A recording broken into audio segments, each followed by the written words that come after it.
జై శ్రీరామ్. శ్రీమాత్రే నమః. శ్రీ గురుభ్యో నమః.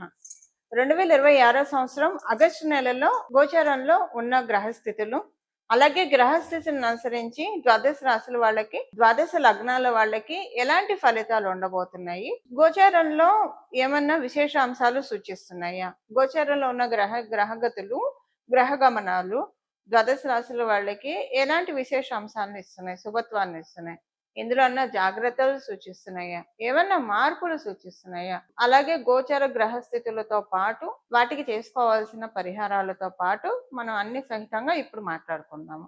మొదటగా గోచారంలో ఉన్న గ్రహ గమనాలు, గ్రహస్థితులు. మంగళ్ వృషభ రాశిలో సంచారము.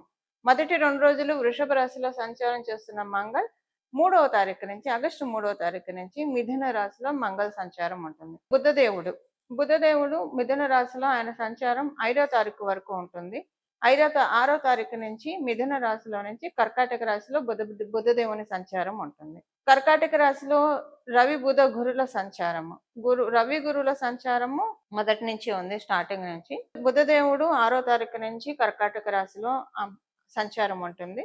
రవి బుధ గురువులు ముగ్గురు కూడా 17వ తారీఖు వరకు కూడా కర్కాటక రాశిలో సంచారం ఉంటుంది. 18వ తారీఖు నుంచి రవి కర్కాటక రాశిలో ఉన్న రవి సింహరాశిలో పయనం ఉంటుంది. 23వ తారీఖు కర్కాటక రాశిలో ఉన్న బుధ భగవానుడు సింహరాశిలోకి వస్తాడు. కేతుదేవుని సంచారము సింహరాశిలో, శుక్రాచార్యుల వారి సంచారము కన్యా రాశిలో, కుంభరాశిలో రాహు యొక్క సంచారము, శనీశ్వరుడి సంచారము మీనరాశిలో ఉంది. వక్రించిన శనీశ్వరుడి సంచారము మీనరాశిలో ఉంది. ఇవి గోచారంలో ఉన్న గ్రహస్థితులు. ఈ గోచారంలో ఉన్న గ్రహస్థితులను అనుసరించి ఫలితాలని ఇప్పుడు మనం చూద్దాము. ఫలితాన్ని చూడటానికంటే ముందుగా ఈ మాసంలో గోచారంలో ఉన్న ప్రత్యేక అంశం ఒకటి ఉంది, అది మనం చూద్దాం. కర్కాటక రాశిలో ఆగస్టు నెల 6వ తారీఖు 2026 6వ తారీఖు నుంచి, అలాగే 2026 ఆగస్టు 17వ తారీఖు వరకు రవి బుధ గురుల సంచారం ఉంటుంది. ఇది చాలా మంచిది. రవి బుధ గురువుల సంచారము కర్కాటక రాశిలో అందరికీ శుభత్వాన్ని సూచిస్తుంది. ఏ ఏ విషయాల్లో శుభత్వాన్ని సూచిస్తుందో అది మనం చూద్దాం. ఇప్పుడు ఆయన మిథున రాశి కన్యా రాశి వాళ్ళకి కూడా మంచి ఫలితాలే ఉంటాయి, ఆయన రాష్ట్రాధిపతి కాబట్టి. ఇంకా కొన్ని రాశులకి ప్రత్యేకమైన శుభం ఉంటుంది. అంటే కర్కాటక రాశి వాళ్ళకి పూర్తిగా శుభ ఫలితాలను ఆయన ఇవ్వడు కూడా, పూర్తిగా ఇవ్వలేడు. బట్ మిగతా 2 గ్రహాలు గురువు మరియు రవి వీళ్ళిద్దరూ ఇస్తారు. బుధుడు పూర్తిగా శుభ ఫలితాలని కర్కాటక రాశి వాళ్ళకి ఇవ్వలేడు. ధనుస్సు మరియు మీన రాశి వాళ్ళకి కూడా బుధుడు ఇక్కడ కర్కాటక రాశిలో ఉంటే పూర్తిగా శుభ ఫలితాలను ఇవ్వడు. ఈ రాశుల వాళ్ళకి పూర్తిగా ఆయన శుభ ఫలితాలను ఇవ్వలేడు. ఇప్పుడు మనము ఈ ప్రత్యేక అంశాలతో కూడుకున్న ఈ గ్రహస్థితి అందరికీ ఎలాంటి ఫలితాన్ని తెచ్చిపెడుతుందో మనం ఇప్పుడు చూద్దాం. ప్రతి ఒక్క రాశి వాళ్ళకి కూడా విడివిడిగా మనం ఇప్పుడు మాట్లాడుకుందాం.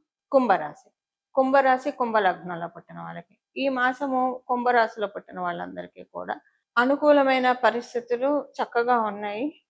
పనులు మీరు ఒక్కొక్కసారి చేద్దాం అని చెప్పి అనుకుని అలానే వాయిదాలు పడిపోతూ ఉంటాయి. అలా పడకుండా ఈ మాసం ఏంటంటే అనుకున్న పనులు అనుకున్నట్టు, అసలు ఇంకా ఈ పని అనుకున్నామంటే చేసేద్దాము, మళ్ళీ ఇది వాయిదా పెడితే అంతే పోతుంది, ఎప్పటికీ అవదు, ఇది అంతు దరి ఉండదు అన్న ఒక ఇది. మీకు పనులు బాగా చేస్తారు, ఈ మాసంలో పనులు బాగా చేస్తారు. అందరి సపోర్ట్ బాగా ఉంటుంది. కమ్యూనికేషన్స్ విషయంలో చాలా బాగా ఉంటుంది. అందరి సహాయ సహకారాలు మీకు మెండుగా ఉన్నట్లు అనిపిస్తుంది. మీకు అనిపిస్తున్న ఒక ధైర్యం ఉంటుంది, సోలాగా మీరు ఎన్ని పనులు చేసుకోగలుగుతారు అన్న విషయాన్ని ఈ మాసం మీరు తెలుసుకుంటారు. బాగా చాలా పనులు మీరు ఎఫిషియెంట్గా చేస్తారు.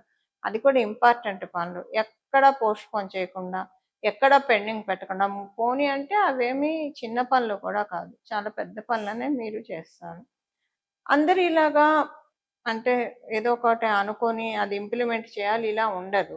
సో మిగతా వాళ్ళకి ఏంటి, మీకు చక్కగా వెళ్తుంది, ఎక్కడ ఆటంకాలు ఉండవు. సపోజ్ ఇప్పుడు మీకు ఒక ఉద్యోగంలో ప్రమోషన్ రావాల్సింది, అది ఆటంకం లేకుండా వస్తుంది.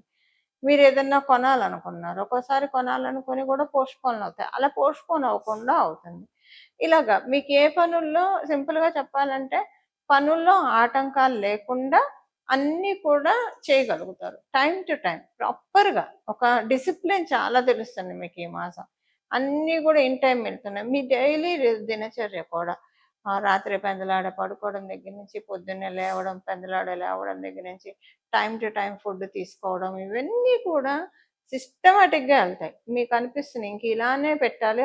దానివల్ల ఏమవుతుందంటే మానసిక ప్రశాంతత, శారీరక ఆరోగ్యం. దీనివల్ల మంచి నిర్ణయాలు తీసుకోవడం, దానివల్ల మీ భవిష్యత్తు బంగారం అవ్వడం. మీకేమనిపిస్తుందంటే ఇదే ప్రతి నెల మనం ఇంప్లిమెంట్ చేస్తూ వెళ్దాం. ఇది కంటిన్యూ చేద్దాం. ఇది ఆపొద్దు. ఆల్రెడీ మీరు అది చేసేవాళ్ళైతే ఓకే. ఇంకా పెరుగుతుంది. ఒకవేళ అలా లేకపోతే కనుక ఈ మాసం నుంచి మీకన్నీ టైమ్ టు టైమ్ అయిపోతాయి. అది మీకు చాలా ప్రశాంతతను కూడా అందిస్తుంది. మీరు భాగస్వామ్య వ్యాపారాలు చేసే పనైతే, అంటే స్వతంత్ర వ్యాపారస్తుల గురించి చెప్పట్లేదు. భాగస్వామ్య వ్యాపారాలు చేసే వాళ్ళైతే కనుక మీ వ్యాపార భాగస్వామితోటి కొంచెం జాగ్రత్తగా ఉండండి. మీ వ్యాపార భాగస్వామి వల్ల కొన్ని చిక్కులు తలెత్తుతాయి. పూర్తిగా నమ్మకండి. కొంచెం ఒక కన్నేసి ఉంచండి. పరిహారం. ఏం పరిహారం చేసుకోవాలి? ఇప్పుడు మనము ఫలితాలు తెలుసుకున్నాము. దీనికి తగ్గట్టు పరిహారాలు ఏం చేసుకోవాలో ఇప్పుడు మనం చూద్దాం. కర్కాటక రాశే మెయిన్‌గా మనకిప్పుడు పరిహారం చూడాలి.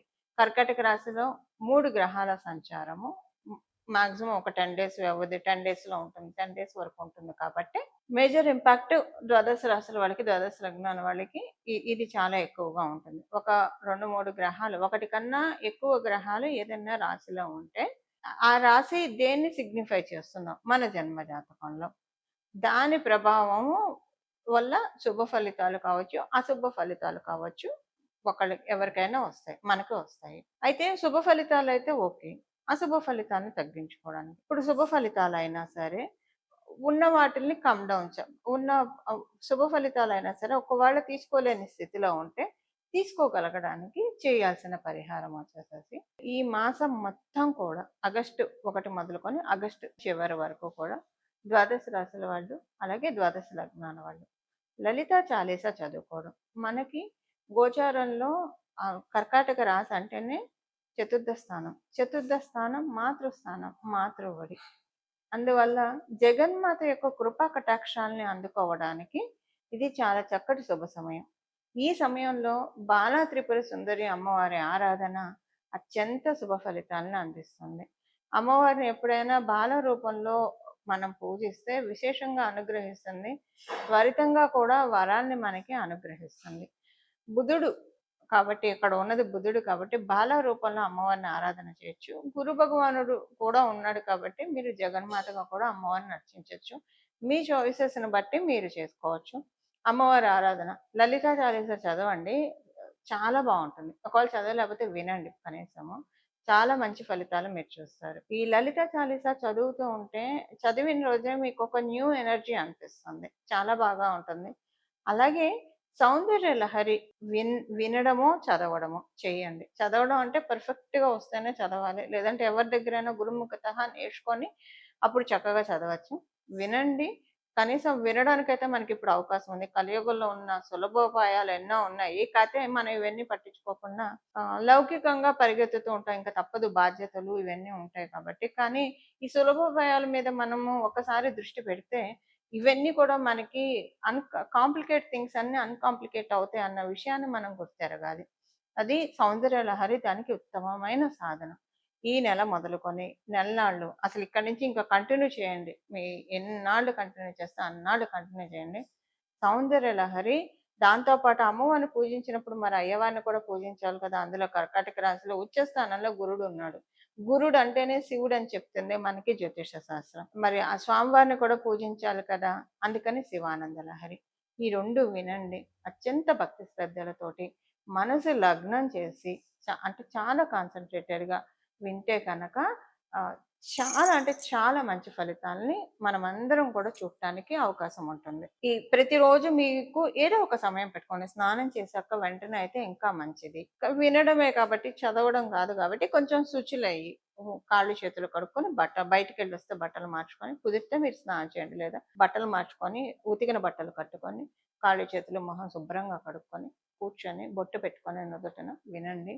చాలా మంచి ఫలితాలు వస్తాయి. కుదిరిన వాళ్ళు అంటే పొద్దున్నే ఉద్యోగం పరుగులు, వ్యాపారము పరుగులు ఇలా కొంచెం అలా ఉన్నా మేము మేనేజ్ చేసుకోగలుగుతాం అనుకున్న వాళ్ళు పొద్దున్నే స్నానం చేసిన వెంటనే వినండి. రోజుకొక శ్లోకం వినండి, భక్తి శ్రద్ధలతో వినండి. చాలు. మీకెంత కుదిరితే అంత అసలు వినడానికి ప్రయత్నించండి. దీంతో ఎంతో మంచి మార్పులు మీరు చూస్తారు. గోచారంలో ఉన్న మీ మీ జన్మ గ్రహస్థితుల్లో మీకు ఏవేవైతే ఇబ్బందులు కలిగిస్తున్నాయో, ఆ ఇబ్బందుల నుంచి వన్ బై నెమ్మదిగా గట్టెక్కడానికి చక్కటి అవకాశం ఉంటుంది. ఇది ఈ ఈ మాసం చేసుకోవాల్సిన గోచర గ్రహస్థితుల రీత్యా చేసుకోవాల్సిన పరిహారము. ఇలా మనందరం కూడా జగన్మాత మరియు మహాదేవుడి ఆశీస్సుల్ని పరిపూర్తిగా అందుకోవాలని చెప్పి ప్రతిరోజు విష్ణు సహస్రనామం పారాయణం చేస్తే చాలా మంచి ఫలితాలు వస్తాయి. విష్ణు సహస్రనామం చదవండి లేదా వినండి. ప్రతిరోజు చేస్తే కనుక అత్యద్భుతమైన ఫలితాలను తీసుకోవడానికి అవకాశం ఉంటుంది.